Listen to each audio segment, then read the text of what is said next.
up everyone, welcome back to JBTV, and I just want to thank everyone again who's been watching and tuning in. I really appreciate it from the bottom of my heart. And today it's gonna be part 2 to my journey to real estate. As you can see, today I'm here at this beautiful park. I usually come here to jog, walk, just to clear off my mind when the day is over. But so after enrolling, I think classes started maybe 3 days after that, and I went all in. From the class standpoint, everything was pretty simple, was pretty easy because I was still used to that college life. I had just graduated maybe a few months before that, and everything was simple. It took about 6 weeks to complete the classes. Now after classes, you have to go test out in order now to get your actual license.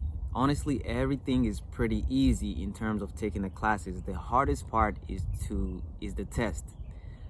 The test is pretty challenging because I don't know how to explain it. Real estate questions, only like people who take nursing exams might understand that. Now, I don't want nurses to come from me. I'm not comparing the real estate life to the nursing life. But what I'm saying is the tests are pretty much the same. The questions they ask you, all the answers are right. It's multiple choice, of course, but all the answers are right, but they're looking for a specific answer. And that makes it pretty tricky. So the real estate exam is divided in two portions. There is a state test, and then there is a national test. You take them all at the same time, but if you fail one and pass the other one, you have 3 times to retake each exam. So if you fail one and pass one, you don't have to retake the one you passed. Now, I had to retake the national exam 3 times. My third time was a hit, but my first and second time I was missing it by like 2 points or 1 point, and it was pretty challenging, and I had to go back and forth. I don't remember exactly the time frame from when I started to test out until I got my license, but I was licensed in May of 2018. I gotta be honest with you, this test, this is the only test in my whole life that I've ever actually studied for and sat down and studied. From high school to like college, everything was pretty much, I would get it from the class and kind of, but yeah, everything was a breeze. But this test I had to study, and shout out to one of my friends, my good friends today, my colleague who's also a realtor. We took the classes together. She actually had to give me her flashcards that she had made and notes, because I had taken notes, but some people are just good at making those flashcards and notes. I was never good at that. Like I said, in high school or college, I was never doing something like that. But she gave me her notes. Shout out to you. I just finished my test. I got my results back and got my license, and bam, millions start coming my way.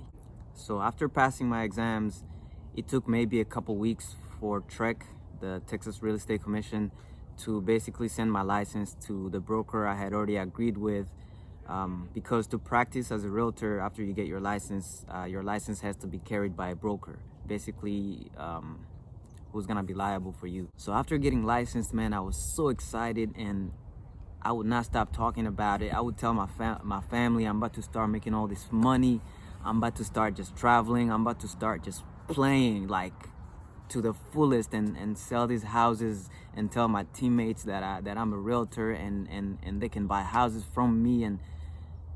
But boy, I could not be more wrong. I could not be more wrong.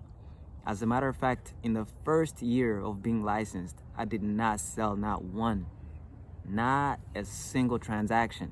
So I was doing a lot of open houses, and that time of my life was super exciting, because that's when I now started to feel that I'm a realtor a little bit, not selling yet, but I was doing the right things. I was practicing. I was going and doing open houses, doing showings, and man, I also had a lot of time to play. And honestly, to anyone who's going through a transition where you're really working hard but nothing has happened yet, please keep going. That time you're in, that time, that crunch time, that's the best time. That's the most exciting time. You gotta have fun in that time, because the outcome, like I said, in part one, the unknown is where the gold is. And when the unknown happens, you don't know when it's gonna happen. It could be the next day, you know.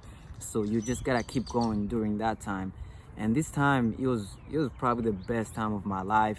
My life was happening as I wanted it to be. Now, it wasn't like, you know, on the top of the mountain, but it was definitely happening as I wanted it to be. So during this time, everything is going well, everything is going great. I'm starting to get in the groove of real estate. I'm loving it. And then something happened to where I had to put off real estate for just a little bit. So, you know, all this journey just started because I was playing soccer and I was deciding to just keep playing. And I got this big call. It was a call to go play, and I had to go play back home. So at first, this move was a little bit scary because I didn't really have anybody out there. Most of my family is here, so this is pretty much home now. Believe it or not, this move was somewhat of a dream for me. I had been talking about it constantly years from that time, that I will go back home and I'll go to play soccer. And I would specifically say those things. I would say, I'm gonna go play and I'm gonna go play soccer and I'm not gonna go at my own expense. I would literally repeat that every freaking time, and I would tell my friends that, and I would tell my family that. You can even ask anyone who knows about me. And that's exactly how it happened. When I tell you whatever you want, you can basically get whatever you want. You just have to believe it and put your mind to it. I would say that. I would say, I'm gonna go home and I'm gonna go play, and I'm gonna go play at somebody else's expense. When this call actually happened and it was confirmed, there was a lot of emotions mixed together. Just excitement and a little bit of fear because I didn't really know the outcome. You know, we're all humans. That happens. But at the end of the day, I ended up going, and everything was great. You know, you have to understand, this was not just about playing anymore. I was just going to see people I haven't seen in years and years. People who remember me as just a youngin', people I know from my childhood, you know. So it was a lot of just emotions. I didn't really know how to take it in. But I ended up going. Everything was awesome. Everything was great. I really loved it. This was one of the best moments of my life. And again, that was another destination for me from soccer. And I took it in, enjoyed every single second, man. I really appreciate everyone who was showing me around places I already knew, but just couldn't remember because, again, I left when I was really young. So during preseason, you know, everything is well. I'm playing, you know, I'm getting to meet some new teammates.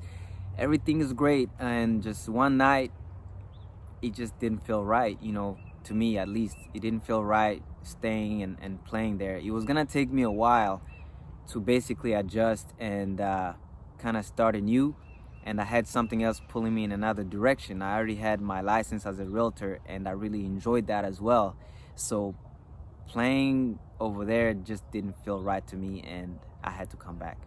When I came back, I already had a team waiting for me here. You know, it was a semi-pro team, which is what I'm still doing. It was not a lot of demand in terms of time, and more time was now gonna be reflected towards real estate, and couldn't have been better, honestly. And when I came back, that's when we got hit with COVID and everything was shut down and nothing was really operating at that time. So even the team I was playing for at that time was not practicing.